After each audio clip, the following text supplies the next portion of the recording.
Hello there, welcome back. We're going to continue our Sion Sono series today with another double bill. We've got Suicide Club and we've got Tokyo Tribe, two more minor of his films. They're not a love exposure or the wonderful oddity of Love and Peace or Land of Hope. No, this is much more willfully eccentric films that maybe don't quite hit the mark. The first one, Suicide Club, was made in like 2001. It was within the whole era of the J-horror, where you get Ring and you've got The Eye and you've got all these other films that are supernatural horror, someone investigating horror, trying to stop it. So there's a Grudge as well.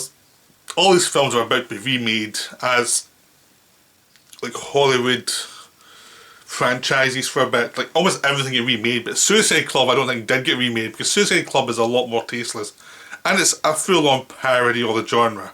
I mean, it really has a lot of fun with some of the conventions. I'll start with the basic. It starts off with a bunch of girls going down to the underground train station and all jumping onto the train tracks. As a train approaches, the train can't stop and blood goes everywhere. I mean, Sono likes blood in this film. Sono puts tons of blood everywhere. Whenever he came back about blood for a joke, he'll do it. Sam Raimi's the hell out of the blood in this film because there's nothing funnier than someone getting covered in blood or blood splatting into the face of someone who's a bit snobbish, or anyone actually. Anyone gets covered in blood, it's like it's almost like an actor's contract. You will be covered in blood in some scene, or you will die with blood all over you. It's like blood is everywhere in this film. Even though Sono does do some subtle things, he knows the blood's funny and he uses it as a counterpoint to the more seriousness of the film, the idea of suicide and all the rest of it. He uses blood for humour because it's something that takes some of the pressure off the film so it's not too glum, and Sono is very good at how to adjust the film so that it's never too depressing. So Suicide Club takes the idea of this mass suicide, which obviously freaks people out. Then at another location, two nurses are working away, and then suddenly one of them goes out to buy some food, and during that time the other one commits suicide, seemingly instructed by technology. Then the other nurse comes back and she commits suicide. And what's a very nice sequence, very moody.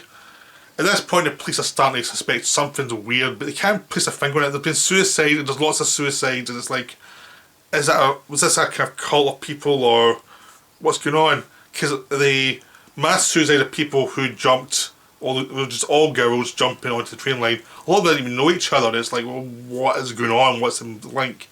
Then at the crime scenes a bag is left, and the bag has all the skin in it, and the skin is like a rectangle of skin this size, and a variety of skin of different people, and they're wondering, are these all the people who committed suicide? What is going on? What's happened here? And every time something happens, you get another bag full of skin, and it's creeping people out, and no one's quite sure how. It's like, obviously there's a problem, but no one's quite work out why it's happening, what's the logic to it, why is it going on, you know. Now this is a 2001 film, so I'm not going to bother worrying about spoilers, since you've had 2 decades to see the film, you know. It just feels silly to say spoilers, because it's like, you know, it's been around for so long. So the film continues with the cop, and they have a cop investigating it, and he's got a family, and as soon as you see the family you know they're dead. You just know there's no way they're going to survive. You've seen so many of these films that whenever a family comes into one of these films, it's kind of cursed. But Sono does some fun things with this. Like, yeah, the family's kind of dysfunctional in a way, but they're lovingly dysfunctional to each other, so they enjoy messing with each other, but they love each other, and there's no big dark secret in the family. The dad's a cop, they have a stay-at-home mother, and his two children, and both of whom are teenagers, both of whom who love mass culture, both of whom are the son's into computers, and he helps his, because he's much more keener to the problem of suicide clubs and stuff, and he knows computers, he helps his dad with the investigation, like what's going on online. They start to get tipped off by a girl who calls herself the Bat, who is investigating all these things and giving them clues to what's going on. But even the Bat is trying to work it out because she doesn't know everything either. She doesn't know certain things. Like there's a website with that's tied to all this stuff. Then as this goes on, other people start committing suicide. And like there's a bunch of people in a school who are on a roof, and then suddenly one or two of them decide to start the suicide club, and then more and more join in, and they all go off the roof, and there's a lot of splatter blood. It's just darkly funny. I mean, the thing with this film is the set pieces, the humour are all about suicide, which is darkly humorous. Like all your set pieces in a film is all about people dying, but that's what set pieces are in all films usually. But this time it's self-harm rather than killing lots of people, and it's just darkly funny. And the investigation is just obviously not the main point of the film, but it is very enjoyable to watch because the characters are good. But even though you're kind of, it doesn't seem it's getting anywhere. There's no massive momentum with the police investigation. Part of the point of the police investigation is going nowhere, and the police are investigating are out of touch. They don't know where to go next because they don't understand this generation. And so it's a generational divide. As the film goes on, the suicides keep happening. They get a lead, but at some point the cop's family, his daughter, kills the rest of the family, and he walks in, she's covered with blood. When his other colleagues arrives, he has a speech about how horrible the world is, and he shoots himself in the head. So that's your lead character shot himself about 2/3 of the way through the film. It's a wonderful scene, and it's wonderfully played, and it's very dramatic, and it's played for the humanity. So it shows the kind of damage is getting done. There's other damage getting done, but there's this girl whose boyfriend jumped off the roof and killed himself, and he almost landed on her. You know, it's a weird bit of humour. And she investigates as well, and she actually gets closer because the Bat's investigation leads her to this sort of band cult who are kidnapping people and who are saying they're behind it all. They're the ones who are spreading messages online to get the people to commit suicide. They get arrested. They want to get caught to be famous. They get arrested, but the suicides continue, and everyone's saying, well, obviously they were just, it wasn't them. They were just trying to take the credit for something that they didn't do. But it just keeps on going, and this girl actually tracks everything down to this pop band, this teen pop band who are doing all these stuff about email me, love me, all the rest of it. These are 12-year-old girls, it's kind of creepy. And they seem to be weirdly tied to the suicide gangs. It ends up leading to, if you follow the clues, you can go backstage to see them. But you don't see them, you end up getting a part of your skin ripped off to make the rectangles. And then you leave in a daze, and it seems whoever follows this teen band becomes suicidal. Like there's something about the idea of them singing these songs about communication and the feeling of lack of communication, and how people project onto a band all their feelings, and how it's an empty world really, how it just leads to depression and also perhaps mind control. And it's never specified what it is, which is what's a good part of the film is. It's this thing, this kind of prearranged band that's obviously having written their own songs. It's almost a conspiracy. It's a creepy kind of weird conspiracy. It kind of preys on the needs of the people, the needs of the youth, and offers them something that's just basic and doesn't really meet their needs as human beings. And it leads to depression, it leads to suicide.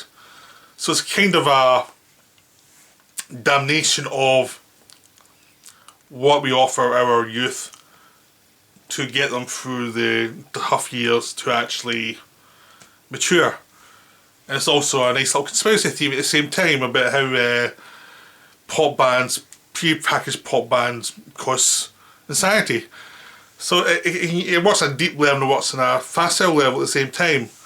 And it kind of feels a lot like it's been influenced by They Live, the John Carpenter's They Live. It feels very much influenced by that, as well as the J-horror going on. It's kind of feels like a parody of J-horror where you had like, The Ring, you had the videotape causing problems, and you have the grudges causing problems. Here it's a prepackaged pop band causing problems, which kind of is a parody. But also this one, that's the mass market one, causes the mass market deaths, you know. So they up the media on what's causing the problems and they up the deaths around the problem. So it does feel like a satire on the J-horror, the conventions of the cop trying to solve it. So everyone who tries to solve it either ends up dead or very disturbed. No one gets out happy. But it's really wonderful though. It's a fun little film. It's very flawed though. I mean, there's pacing issues, which means it's kind of like Sono is still learning this craft, and there's certain things like things that drag on a little long sometimes. It could have been a bit sparer, and it's a bit busier than he tends to have his films. Like as he went on, he tended to have more simple films, and they didn't have to have lots of bits of business going on, apart from Love Exposure, which lots of bits of business was part of the plot and part of the story. This one, there's a lot of business that you don't really feel you need. You could have stripped it down more, but that's just a personal learning of craft. I think if we'd made this film a few years later, it would have been a much smoother, creepier film. But it's still wonderful. I've got it in DVD. It needs a Blu-ray. You know, it needs a really good transfer because the version I've got is not good. But it is wonderful and I highly recommend it. You're going to have some fun with this one. It's one of those dark, punkish, early filmed by a director who'll go on to better things, but who's having a lot of fun at the time and creating something that's a nice little B-movie kind of thing with lots of ideas. Very flawed, but tons of stuff going on in it, and it's really engaging. Now we're going on to Tokyo Tribe, which is Sono's film from, I think it's 2015. It's a musical. It's a full-on musical. It's spoken rap, and it was made after Sono had already made his masterpiece Love Exposure and a bunch of other really well-received films. This feels like he was making a film to enjoy himself and have a fun with some actors he liked and do a bit of silliness. So it's not that serious a film, but it is quite dark, and it is intentionally a B-movie, exploitation movie, and there's lots of ideas around it, but it's intentionally taking a B-movie plot and adding rap to it, and adding Japanese rap, and I really enjoyed it. I loved it actually. I really dug this film, but it's one of those ones if someone doesn't like it, you know why. You get it. There's no... It's either you're going to love or hate it. There's not much middle ground here, really. I mean, you may enjoy the idea, but maybe think it hasn't been done that well. Because, I mean, the songs aren't great. When you compare them to a lot of, like, hip-hop or rap songs from America, these don't hold up compared to that stuff. But for a film, to create a mood, it works fine. So it's not a problem. The film it's kind of like The Warriors, the idea of all these gangs that dominate Tokyo. It's like alternative universe Tokyo.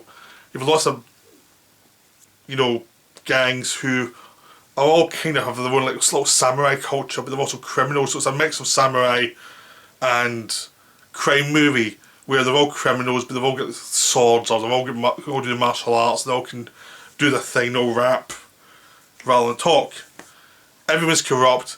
It starts off one of the darker moments was a policewoman tries to arrest someone who's a master criminal, and he rips her clothes off and starts talking with different gangs, rapping with different gangs while he's putting his knife over her naked body, and it's like, this is dodgy. But the whole idea is to show that this is an exploitive person, an exploitive world where you get nowhere just because you're a woman or you have a nice body. They don't care. You're still a piece of meat to them. They don't care at all. And as you go through his rap, you see different gangs, and they're all identified. You also have a narrator, an MC, who played by an actor who's going to be in more Sono films. I can't remember his name, but he's been in a bunch of good films. He was in First Love recently. I cannot remember how to pronounce his name, so I'm not going to try to. I'm going to butcher it, so I'm not going to try.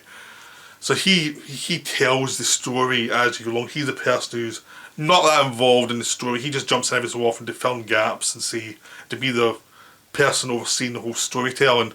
But it takes place all over one night and on to the daytime next day. And it starts with these. After you get introduction, you get this girl and her. What could be a little brother, could be a friend, who are kidnapped and taken because she's sleeping. They're taken to this place where people are turned into prostitutes. The women are turned into prostitutes instantly. This guy. There's a whole lineage of the royalty of the town who exploit them, and they make their money off women and drugs, and they've got different whorehouses all around. They're the biggest gang around. They're the worst, and no one knows where they are. They're just around. They're just floating behind the scenes, causing trouble, and they get caught in the trap of this place. At the same time, you've got the king, who's played by one of the guys from Dead or Alive series. You've got his son, who's a bit of an artist, who has some of the people kidnapped he takes for himself, and he has them as furniture, like the furniture in Clockwork Orange. But they're real people that have to sit still in this room, act as if they're furniture, so he can sit on them and talk to them and all the rest of it. But they've all been brainwashed to be his slaves. And these people have been taken off the street, and it's a really creepy image and a really creepy moment within the more fun hip hop thing going on. You've also got the man who should be the son, who's the top lieutenant of the gangster, and he hates this guy from this other gang who's a much more peaceful gang. This peaceful gang do not want to be involved in the action. They just want to be left alone. They protect themselves, protect their turf, but they're not criminals. They just want to be left alone to get on with their lives. But he hates this guy, he loathes this guy, and he wants to start a fight with this guy, so he's looking for any excuse. And as the film goes on, there are going to be plenty of excuses. Into this mix comes this girl and the boy with her. She's about 17, 18, so is he. They're kind of small compared to the rest of them. And they're much more, they've got some kung fu skills that no one expected, and they can fight back, and they're quickly on the run from this gang. The people from One High, who don't even live in Tokyo, see Tokyo as a place they can take over, so they offer the big gangster a deal to find this girl, and they'll give him lots of help, and it means he can take over the city all for himself. So it becomes a case of the bad guy with the help of outsiders versus the rest of the gang who have to join together to fight them. That's the story, that's all it is. And you get a lot of rap songs, and you go through the different locations in the city, the whorehouses, the different other streets.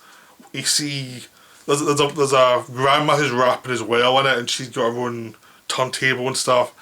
There's all sorts of crazy stuff going on, and it's all about a society that's actually so influenced by another society. It's influenced by hip hop and black society in America, and it's kind of like they've taken the influence, and they've taken other influences like the kind of 50s vibe of Americana as well, and they've mixed up with hip hop for some areas.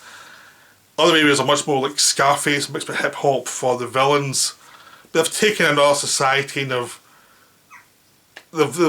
pulled it close to them, and then they've expressed themselves through it. So they're expressing what the problems are through another culture's medium, which is what's wonderful at the film. It just takes that absurdity, and because this is something that happens in every culture, most cultures see other cultures and take what they've got and repurpose it for their own needs. It's just a natural way life goes on, and this film is all about the Japanese doing it with black culture for America. And it's wonderful, it's just great the way they do it, and it's a stylization. I think it was shot in 20 days, and you can't see there's any deep themes to it. I mean, this is probably Sono be more like Mickey than any time before. Usually when he makes his films, he's probably closer to Mickey than our director, but he doesn't feel like Mickey at all, usually. And this one he feels a bit close to Mickey, but not really Mickey either. He feels closer to the Mickey of the bigger budget films. But he's still doing his own thing. It still feels a Sono film. I still really enjoyed it. The characters, once you get going, are fun.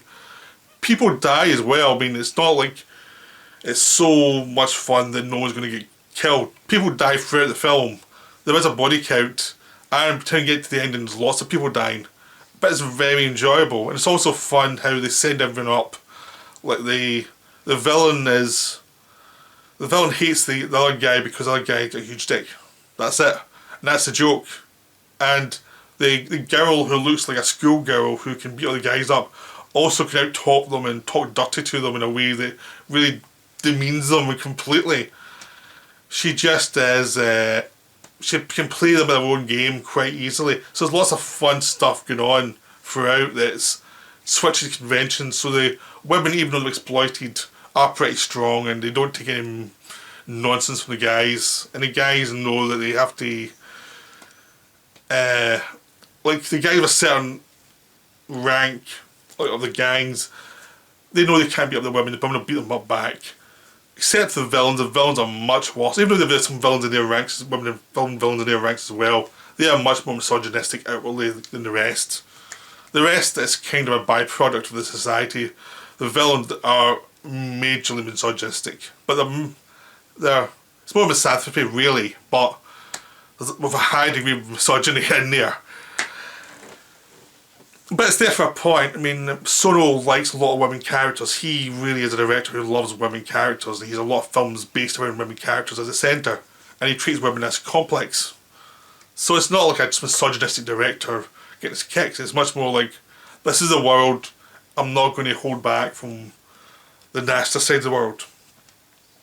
So Tokyo Tribe's, I really love Tokyo Tribe, but it is a minor film compared to his other films I've seen. I mean, it is minor.